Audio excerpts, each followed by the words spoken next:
different about the way I teach people to drive. On a normal lesson, we'd have a recap at the beginning to go over what you've done on the previous lesson, going over the details, making sure you remembered everything. Then will come a briefing for the lesson you're about to have. Now, on some lessons that could be quite a lengthy briefing if you're learning something like reversing around a corner. Quite a detailed briefing for a manoeuvre that you haven't done before, and that could take quite some time, 20 minutes even. That would be quite normal. Then after the lesson, you again would have a recap of what you've done that day. So let's look at the middle section, the briefing.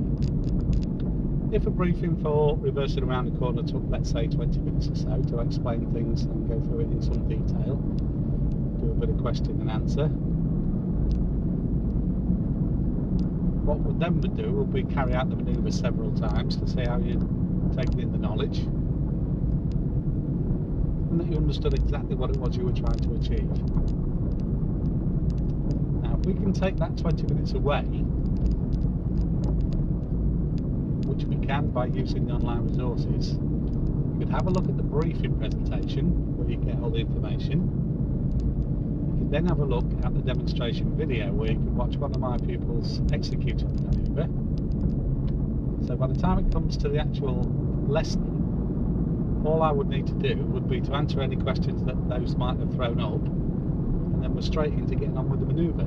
20 minutes saved. So if you consider the 4 manoeuvres that you learned to the test, that's an hour and 20 minutes.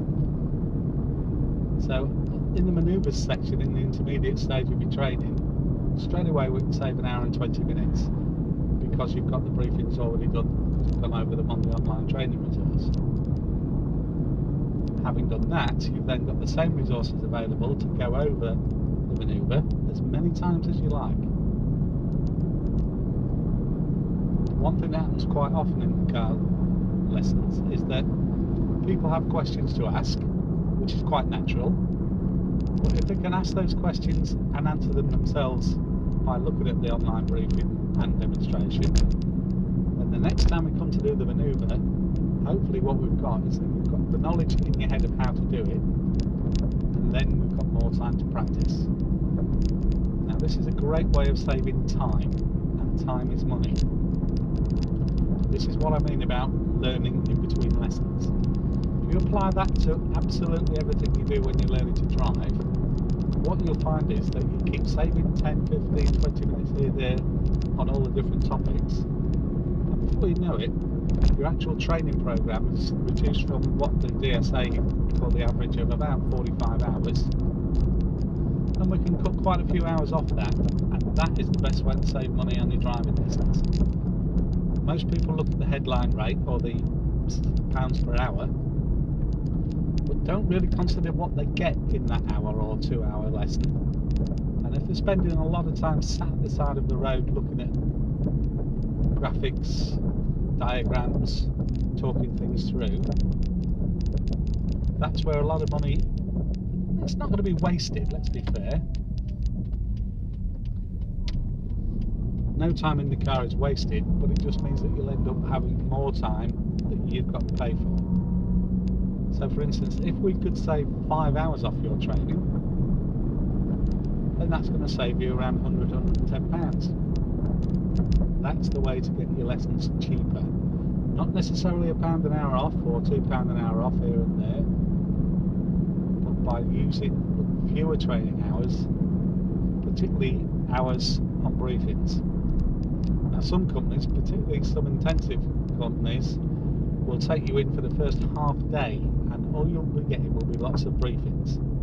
So you have 3-4 hours of your first day being briefed on all sorts of things that you haven't done yet and you're not going to do for a few days hence. So if it's a 5-day course, it might well be you don't come across some of those things till the Friday. The briefing you had on the Monday might well have gone completely out of your head.